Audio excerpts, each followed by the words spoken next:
Music wise, what do you think about the music? Did you like it? Do you think it helped? I think it helped. I really liked it. I thought it made the movie to me felt, because I put myself into that time period when it was shot, grand. It felt big, Mm-hmm. and I don't want to say epic, but maybe epic because it was on a grand. I mean, a journey across this vast landscape. And I thought I'm not sure the composer, but I thought the music really aided the movie. And it was just at certain points, it was silly when it needed to be, Mm-hmm. funny. It was, during the action sequences, Yeah. and there's an 8 minute long, action sequence near the end of the film. Yeah. Now, one of the criticisms I've read is that a lot of people think that was too long of a sequence, the action sequence. My thought on that would be, typically I would say yes. If there was an 8 or 10 minute long action sequence in today's action movies, unless it's engaging. But back then, that was something that probably hadn't been done a lot up until that point. So Mm-hmm. if you could pull off an 8 minute realistic action sequence and dazzle the audience, why not do it? Yeah. So I don't think it was too long for then.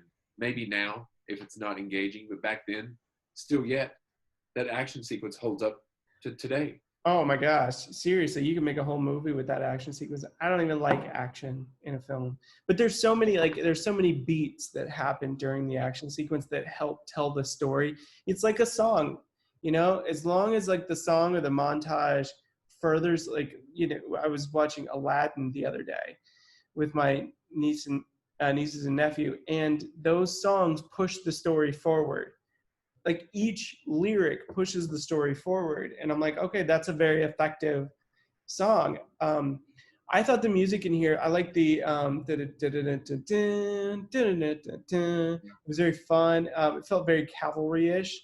I liked at the beginning when they're walking to the stagecoach, when Dallas and Doc are walking, and every step is it goes dun, dun, dun, dun, dun, dun, Yeah, I dun, remember that. which is funny. The song's called "Gather at the River," and the John Ford brings that back in a couple other movies, including the other one that we were going to watch, The Searchers. He uses it in the first act of that movie too. Okay. I loved that timing. It felt a little Looney Tune-ish, so it was kind of like fun, but still had some seriousness to it. And then the bugle, during the end of that action sequence, you hear the bugle like becomes one of the instruments that's, and then if you listen to it, because I knew it was coming, Right. it transitions well into the actual bugle for the cavalry itself, who's coming to save the day. And it's just a real smooth transition from the bugle of the music to the bugle of the cavalry. And I was like, that's good.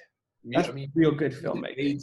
Music aids a movie so much when it's done right, so much. And when it's So done good. wrong, it's bad too. And the thing is, when you can recognize the music, but at the same time not always hear the music, Yeah. even though it's there, that's what makes it. I read this thing about the Transformers and why they have like the worst music ever is because nobody can recognize any of it.